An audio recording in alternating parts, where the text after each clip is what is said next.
Hello बच्चों, स्वागत है आप सभी का हमारे YouTube चैनल पर एक बार फिर से हिंदी माध्यम के छात्रों के लिए उन्हीं की भाषा में मतलब हिंदी भाषा में हम अनसॉल्व्ड का सलूशन कराएंगे। तो जो बच्चे दूर दराज के क्षेत्र से आते हैं, जिनके आसपास बहुत ज़्यादा अच्छी सुविधाएं नहीं हैं, वो हमारे वीडियो को ज़रूर देखें और इसको इतना शेयर करें कि उन सभी छात्रों को हमारा वीडियो प्राप्त हो जाए जिनको अनसॉल्व्ड का अच्छा सलूशन नहीं मिल पा रहा है। तो बच्चों चलिए, आज हम इंटरमीडिएट में 2020 में जो आया था सेट 346 एक्सेस 346 एक्सेस, इस सेट को हम हल करेंगे। आज हम इसके बहुविकल्पी प्रश्न तथा एक नंबर के प्रश्नों को हल करेंगे। मतलब हम कह सकते हैं खंड आ पर आज हम केवल चर्चा करेंगे। आज हम लोग केवल खंड आ को हल करेंगे। तो चलिए हम बात करते हैं बच्चों, और इसके बाद की सारी वीडियो हम आपको लगातार मिलती रहेंगी। मतलब अभी आप खंड आ करेंगे, फिर अगले वीडियो में आपको खंड बा, सा, दा खंड मिलते रहेंगे। और इसी तरीके से हम और भी बहुत सारे अनसॉल्व्ड आपको करवाते रहेंगे। ठीक है बच्चों, तो अब आपको बिल्कुल चिंता करने की ज़रूरत नहीं है। अब गौरव मिश्रा आपके साथ है, हम आपको फिजिक्स सीखने में हर संभव मदद करेंगे। ठीक है बच्चों, तो चलिए हम अपना पहला क्वेश्चन उठाते हैं, खंड आ। ठीक है, खंड आ का प्रथम प्रश्न बच्चों यह है कि हमसे कहा गया कि वैद्युत फ्लक्स का मात्रक है। ठीक है, और ये चार ऑप्शन हमको दिए हैं, वेबर, वोल्ट प्रति मीटर, वोल्ट इंटू मीटर और न्यूटन प्रति कूलाम। देखिए आपकी स्क्रीन पे क्वेश्चन दिख रहा होगा। ठीक है, तो यहाँ पे बच्चों पहले का जो का है वो क्या कह रहा है कि वैद्युत फ्लक्स का मात्रक है। तो देखिए वैद्युत फ्लक्स, ठीक है, अब वैद्युत फ्लक्स क्या होता है बच्चों? वैद्युत फ्लक्स, तो बच्चों इसकी परिभाषा क्या होती है? एकांक पृष्ठ से गुजरने वाली वैद्युत बल रेखाओं की संख्या को वैद्युत फ्लक्स कहते हैं, और इसको हम लोग फाई से लिखते हैं। फाई बराबर क्या होता है? ई डॉट ए, मतलब फाई बराबर ई ए कॉस थीटा। ये इसका गणितीय रूप है, ई ए कॉस थीटा। ठीक है, जहां पर ई को कहते हैं वैद्युत क्षेत्र की तीव्रता और ए को क्या कहते हैं? क्षेत्रफल, और थीटा क्या होता है? ई और ए के बीच का कोण होता है। बच्चों हमको इसका मात्रक पता करना है, तो अगर हम मात्रक प्राप्त करते हैं किसका? फाई का, तो क्या आएगा? विद्युत क्षेत्र का मात्रक लिखिए। अब विद्युत क्षेत्र का मात्रक क्या होता है बच्चों? वोल्ट प्रति मीटर। ठीक है, वोल्ट प्रति मीटर और इनटू क्षेत्रफल। क्षेत्रफल का मात्रक क्या होता है बच्चों? मीटर का स्क्वायर। तो गुणा करेंगे तो हमें क्या मिलेगा? ये मिलेगा वोल्ट इंटू मीटर। ये हो गया वैद्युत फ्लक्स का मात्रक। तो देखिए आपको जो ऑप्शन दिख रहा है उसमें ऑप्शन तीसरा सही है, तो आपका ऑप्शन तीसरा सही हो गया। अब देखिए बच्चों द्वितीय प्रश्न की बात करते हैं हम। ठीक है, दूसरा प्रश्न हमारा क्या है? तो बच्चों ये प्रश्न कह रहा है, एक 24 ओम प्रतिरोध वाले तार को एक समबाहु त्रिभुज के रूप में मोड़ा जाता है। किन्हीं दो शीर्षों के बीच प्रभावी प्रतिरोध निम्नलिखित होता है। और आपको यहाँ पर देखिए ऑप्शन दिए हैं, क्या दिया है? 9/2 ओम, 16/3 ओम, 12 ओम और 24 ओम। तो देखिए इनको हम कैसे करेंगे बच्चों?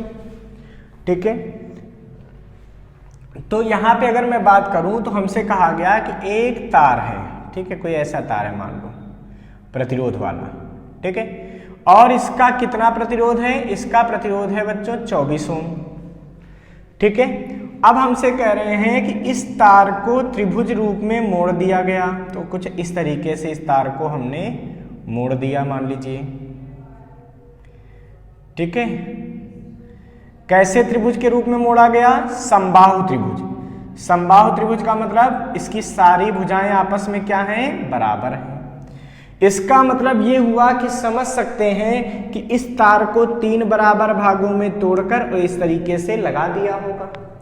अब कह रहे हैं किन्हीं दो शीर्षों के बीच, मतलब ए और बी और सी के बीच, हमें कुल प्रतिरोध ज्ञात करना है। किसके बीच ज्ञात करना है? कुल प्रतिरोध। तो देखो बच्चों, अगर मैं बात करूं यहाँ पे, तो इस तार को जब 3 बराबर भागों में तोड़ा होगा तो AB, AC और BC मिला होगा। तो जब 3 बराबर भागों में इस तार को तोड़ोगे तो तुम्हें क्या मिलेगा, कितना कितना प्रतिरोध मिलेगा, सोचो। तो बच्चों आपको पता होना चाहिए कि अगर एक तार को 3 बराबर भागों में काट दिया जाए, ठीक है, कोई तार है जिसका प्रतिरोध कितना भी है, 24 ओम है, कुछ भी हो सकता, और उसको अगर 3 बराबर भागों में काट देंगे तो हर भाग का प्रतिरोध 1/3 हो जाएगा। मतलब जितना भी दिया उसका 1/3 मीन्स 24/3 इसका हो जाएगा, इसका प्रतिरोध भी 24/3 ओम हो जाएगा, इसका भी 24/3।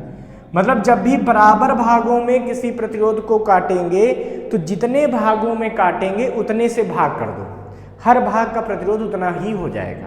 ठीक है, मतलब अगर 10 भागों में काटे तो हर भाग का प्रतिरोध 24/10 हो जाता अभी, अगर मान लिया इसी को काटते तो। ठीक है, इसका मतलब हर भाग का प्रतिरोध कितना आ गया बच्चों, 8 ओम, 8 ओम, 8 ओम। इसका मतलब ये हुआ कि हम कह सकते हैं AB का प्रतिरोध कितना है, 8 ओम है, AC का प्रतिरोध कितना है, R2 कह देते हैं, 8 ओम है, और BC का प्रतिरोध कितना है, 8 ओम है। ठीक है, हमको B और C के बीच का तुल्य प्रतिरोध बताना है। बच्चों अगर आप ध्यान दीजिए तो ये दोनों प्रतिरोध आपके साथ कैसे लगे हैं, श्रेणी क्रम में। देखिए अगर आप यहाँ से धारा मान लीजिए आती है, ऐसा सोचा जाता है, और तो क्या होगा, जो धारा इसमें जाएगी वही तो धारा इसमें जाएगी, इसीलिए R1 और R2 क्या है, श्रेणी क्रम में। और इन दोनों के साथ ये वाला प्रतिरोध R3 कैसा है, समांतर क्रम में। तो पहले आप R1 और R2 का तुल्य प्रतिरोध प्राप्त कीजिए। तो यहाँ लिखेंगे क्या, R1 तथा R2 श्रेणी क्रम में है, श्रेणी क्रम में है, अतः तुल्य प्रतिरोध R डैश बराबर R1 प्लस R2 8 + 8 यानी कि 16 ओम। ठीक है, अब लिखेंगे यहाँ पे R डैश तथा R3, R डैश मतलब इन दोनों का तुल्य तथा R3 कैसा है, समांतर क्रम में है, अतः तुल्य प्रतिरोध, तुल्य प्रतिरोध R इक्विवेलेंट बराबर क्या हो जाएगा, ये हो जाएगा R डैश इंटू R3 अपान R3 प्लस R डैश। ठीक है, क्यों ऐसा क्यों किया, क्योंकि देखिए आपको पता है ना समांतर क्रम का फार्मूला होता है R इक्विवेलेंट बराबर 1/R डैश प्लस 1/R3। जब एलसीएम लेके सॉल्व करेंगे तो यही आएगा, एलसीएम ले लीजिए, हल कीजिए, यही आएगा। डायरेक्ट मान रख दीजिए तो आएगा 16 × 8/8 + 16 यानी कि हल करेंगे तो 128/24 यानी कि 16/3 ओम। अतः 16/3 ओम सही आंसर होगा इसका, अतः ऑप्शन 2 बिल्कुल सही होगा। अब देखिए बच्चों बात करते हैं पहले का गा। क्या कह रहे हैं बच्चों, ये कह रहे हैं कि एक प्रत्यावर्ती परिपथ में R बराबर 100 ओम है। तो देखिए प्रत्यावर्ती परिपथ में R यानी कि प्रतिरोध कितना दिया है, 100 ओम है, तथा XL बराबर 200 ओम, XL कितना दिया है बच्चों, 200 ओम, XC बराबर 200 ओम, और XC भी कितना दिया है, 200 ओम दिया है। तो कह रहे हैं ये सब श्रेणी क्रम में जुड़े हैं, तो आरोपित वोल्टता तथा धारा में कलांतर। तो देखिए वोल्टता तथा धारा में कलांतर कैसे निकलेगा सोचिए, तो इसको फाई से लिखते हैं बच्चों। तो इसके लिए फाई का सूत्र क्या होता है, XL, XC और R के पदों में, तो tan फाई बराबर हो जाता है XL माइनस XC अपान R। क्यों, XL को बोलते हैं प्रेरकीय प्रतिघात और XC को क्या बोलते हैं, धारतीय प्रतिघात। तो इस तरीके से हम tan फाई निकाल सकते हैं। अब tan फाई का मान क्या आएगा, देखिए 200 ओम माइनस 200 ओम बटा 100 ओम। हल करेंगे तो tan फाई का मान कितना आएगा, 0। 0 का मतलब इसका जो फाई मतलब जो वोल्टता और धारा के बीच कालांतर है वो क्या आएगा, 0, यानी कि 0 डिग्री। अर्थात अगर मैं इसमें बात करूं तो यहाँ पर पहला ऑप्शन इसका सही है। कौन सा ऑप्शन सही है, पहला ऑप्शन इसका सही है। ठीक है, अब देखिए इसका बच्चों घ प्रश्न देखते हैं। तो घ प्रश्न पे अगर हम प्रकाश डालते हैं तो क्या मिलता है हमको, देखिए कह रहे हैं एक ध्रुवण कोण अल्फा तथा क्रांतिक कोण बीटा है। देखिए क्या दिया है हमको, ध्रुवण कोण, इसको हमने क्या लिखा, अल्फा से, और क्रांतिक कोण ये क्या दिया है बच्चों, बीटा। ठीक, तो हमसे कह रहे हैं इनमें से कौन सा संबंध सही है। ठीक है, दिए गए संबंधों में क्या सही है ये हमको सोचना है। बच्चों आपको ध्रुवण कोण और क्रांतिक कोण की परिभाषा पहले तो पता होनी चाहिए। अगर नहीं अभी तक याद की आपने तो इसको याद कर लीजिए। ध्रुवण कोण क्या होता है, ध्रुवण कोण वह आपतन कोण है जिससे किसी पारदर्शी माध्यम में प्रकाश डालने पर परावर्तित प्रकाश किरण समतल ध्रुवित होती है, उस आपतन कोण को ध्रुवण कोण कहते हैं। जबकि क्रांतिक कोण क्या होता है, जब प्रकाश सघन माध्यम से विरल माध्यम में गुजरता है। सघन से विरल में मतलब सघन जैसे मान लो कांच से हवा में जा रहा, ठीक है, तो ये अभिलंब से दूर हट जाता है। तो सघन माध्यम में एक ऐसा कोण होता है, सघन माध्यम में एक ऐसा कोण होता है जिससे प्रकाश किरण डालने पर प्रकाश की किरण 90 डिग्री का अपवर्तन कोण बना लेती है। ये अपवर्तन कोण कितना बनाती है, 90 डिग्री का। इस कोण को क्रांतिक कोण कहते हैं। ठीक है, तो बच्चों यहां पे जो हमको दिया है वो क्या है, ध्रुवण कोण अल्फा है। देखिए ध्रुवण कोण का अपवर्तनांक से संबंध क्या होता है, म्यू बराबर होता है tan IP, यानी कि tan अल्फा, क्योंकि यहां ध्रुवण कोण अल्फा है। अगर क्रांतिक कोण के लिए बात करो तो म्यू बराबर किसके होता है, 1/sin IC, मतलब क्रांतिक कोण। तो यहां पर क्या आ जाएगा, sin बीटा। ये समीकरण 1 और ये समीकरण, यदि हम 1 से म्यू का मान 2 में रख दें तो क्या आएगा, तो 1 से म्यू का मान 2 में रखो तो यहां से म्यू का मान यहां रख दो तो क्या आएगा बच्चों, देखो यह आएगा tan अल्फा बराबर 1/sin बीटा, यानी कि tan alpha into sine beta is equal to 1, यानी कि tan alpha into sine beta is equal to 1। ये हमारा ध्रुवण कोण और क्रांतिक कोण के उसमें संबंध आ गया। अर्थात अगर मैं बात करूं तो देखिए पहला ऑप्शन यही है, इसका मतलब यहां पे पहला ऑप्शन हमारा क्या है, सही है। ठीक है, अब देखिए इसमें हम लोग बात कर चुके, घा हो चुका है, अब अंगा की बात करेंगे।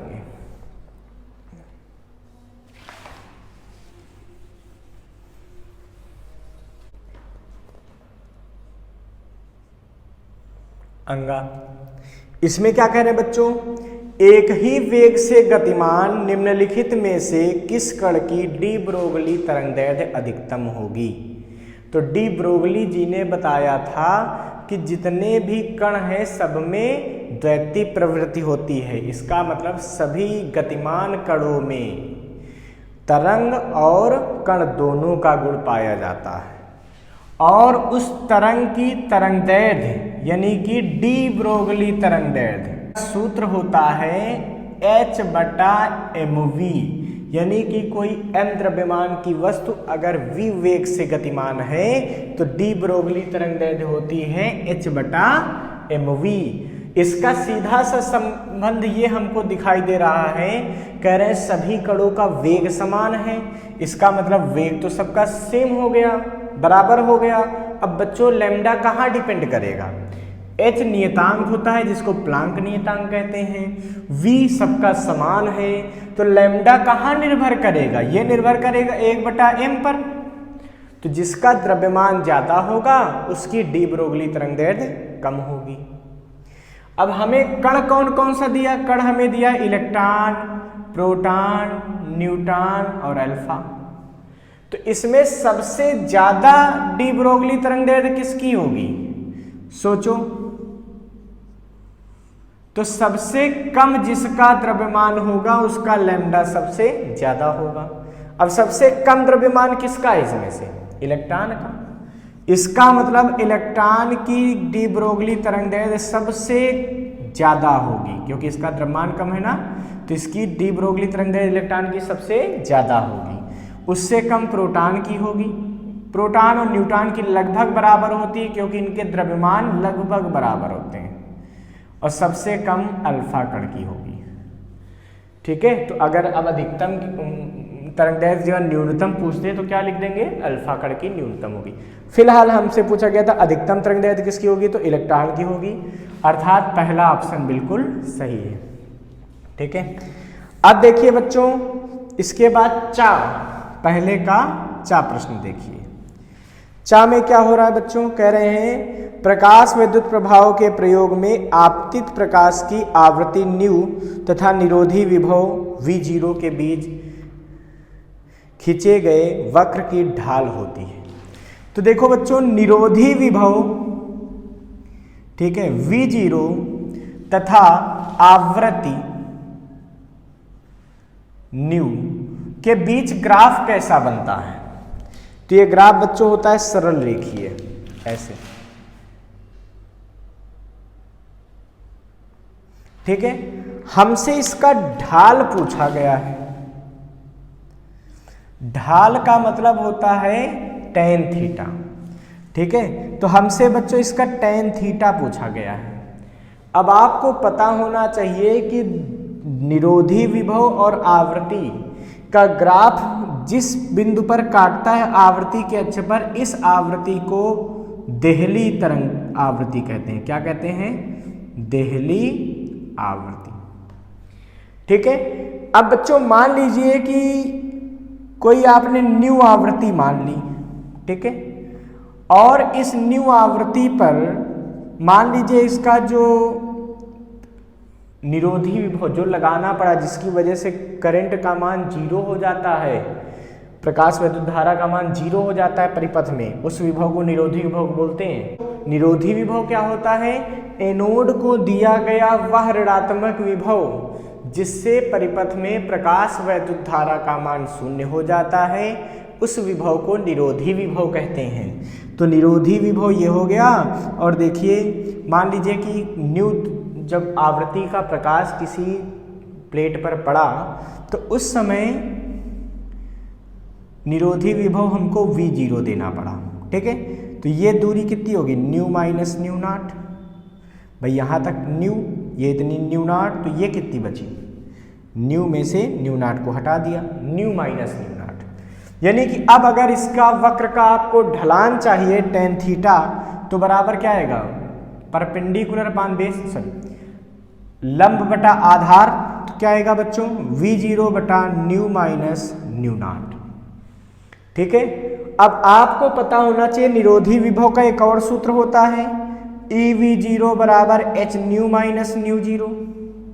वैसे तो आइंस्टीन का जो समीकरण होता है प्रकाश विद्युत प्रभाव का, उसमें EK बराबर h न्यू माइनस न्यू 0 होता है। तो बच्चों EK की जगह EV0 भी हम लिख सकते हैं। तो यहाँ से आप अगर ध्यान दीजिए तो V0 बटा न्यू माइनस न्यू 0 बराबर किसके आ जाएगा, h बटा E। और यही हमारा है वहाँ पे क्या, ढलान, यानी कि इस वक्र की प्रवणता यानी कि ढलान का मान कितना होगा, तो ये होगा h बटा E। अतः दूसरा ऑप्शन इसमें सही होगा, दूसरा वाला ऑप्शन सही होगा। ठीक है, अब देखिए बच्चों दूसरे प्रश्न की बात करते हैं। तो बच्चों खंड बा में पहला प्रश्न हमारे पास ये आता है कि अवतल लेंस की फोकस दूरी की परिभाषा बताइए।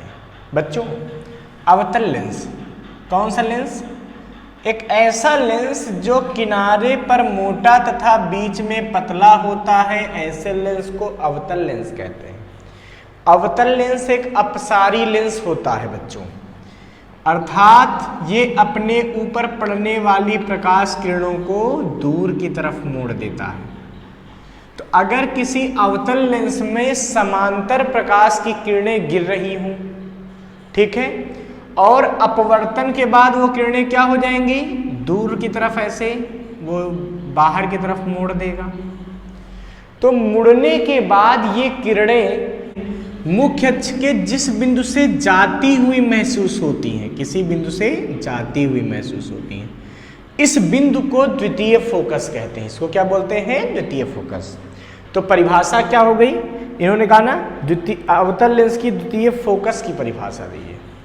तो द्वितीय फोकस की परिभाषा क्या हो गई, मुख्य अक्ष के समांतर आने वाली किरणें अपवर्तन के बाद मुख्य अक्ष के जिस बिंदु से जाती हुई प्रतीत होती हैं, उस बिंदु को दिए गए अवतल लेंस का द्वितीय फोकस कहते हैं। जबकि अगर कभी उत्तल लेंस का द्वितीय फोकस पूछ दिया जाए तो बच्चों क्या करेंगे, उत्तल लेंस का जो द्वितीय फोकस होता है वो कैसे निकलेगा, समांतर आने वाली किरणें अपवर्तन के पश्चात जिस बिंदु से अपवर्तन के पश्चात मुख्य अक्ष पे जिस बिंदु पर मिलती हुई महसूस होती हैं, उस बिंदु को उत्तल लेंस का द्वितीय फोकस कहते हैं। ठीक है, और जो द्वितीय फोकस दूरी है वो क्या होती है, लेंस से द्वितीय फोकस के बीच की दूरी को द्वितीय फोकस दूरी कहते हैं। इसकी भी ये द्वितीय फोकस दूरी हो जाएगी। तो देख के आपको पता चल रहा होगा कि उत्तल लेंस की द्वितीय फोकस दूरी धनात्मक और अवतल लेंस की द्वितीय फोकस दूरी ऋणात्मक होती है। ठीक है बच्चों, अब हम अपना अगला प्रश्न देखते हैं। इसमें अगला प्रश्न है दूसरे का, ये का था खंड का में दूसरे का खा देखिए बच्चों। तो दूसरे का खा क्या कह रहा है, रेडियो एक्टिव पदार्थ के औसत आयु तथा अर्ध आयु में संबंध बताइए। देखिए किसमें किसमें संबंध बताना है, औसत आयु, औसत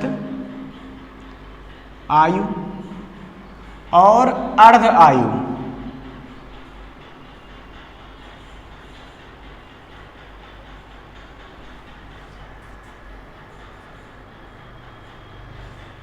ठीक है, तो हमें औसत आयु तथा अर्ध आयु में संबंध बताना है।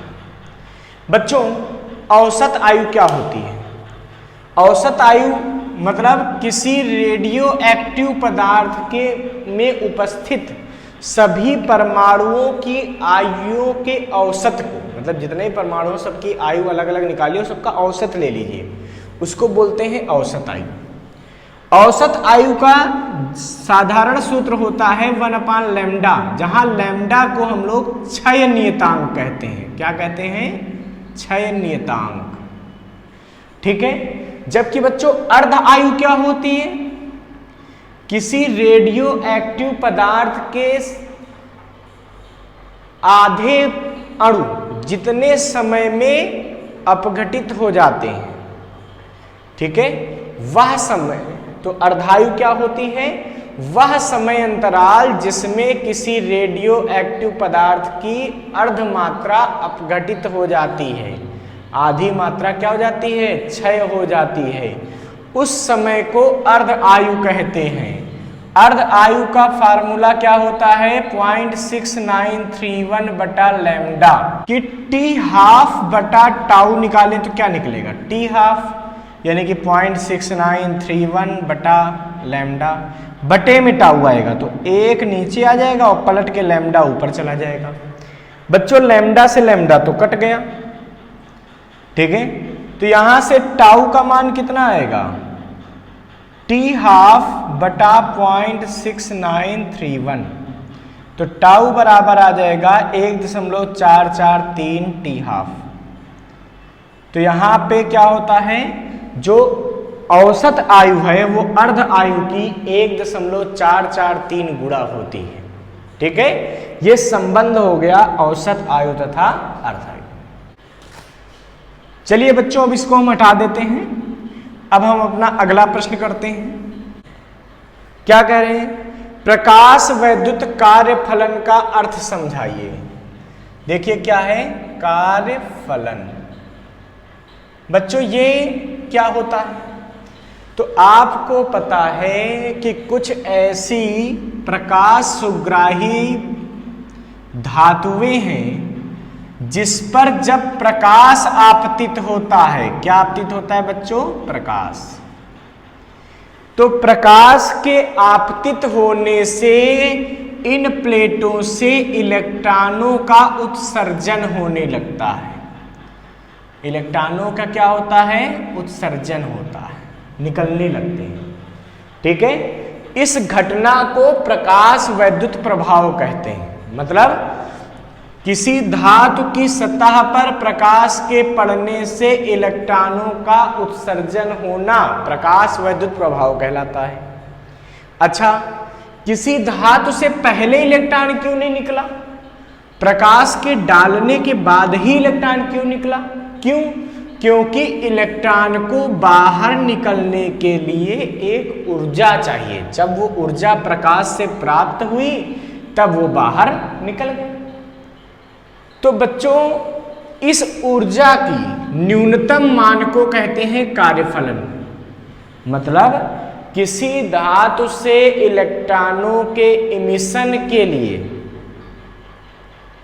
किसी धातु से इलेक्ट्रॉनों के इमिशन के लिए आवश्यक न्यूनतम ऊर्जा की मात्रा को कार्यफलन कहते हैं। कार्यफलन को बच्चों W से लिखते हैं तथा देहली आवृत्ति से इसका संबंध भी याद रखिए। W बराबर h न्यू नॉट, जहां h को प्लांक नियतांक तथा न्यू नॉट को देहली आवृत्ति कहते हैं।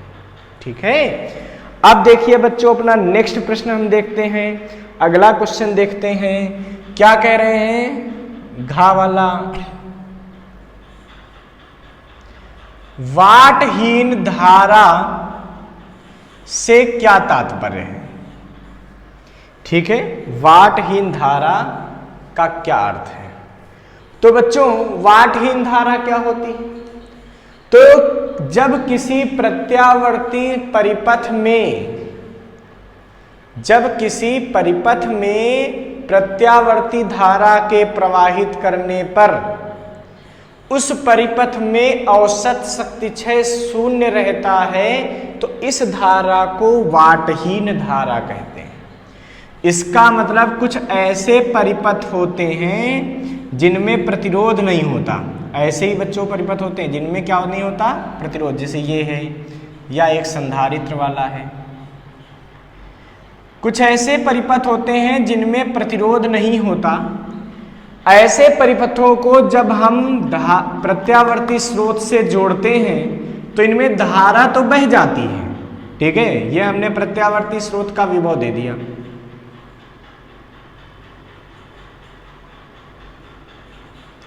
तो इसमें धारा तो बह जाती है, लेकिन औसत शक्तिक्षय कितना रहता है? शून्य रहता है।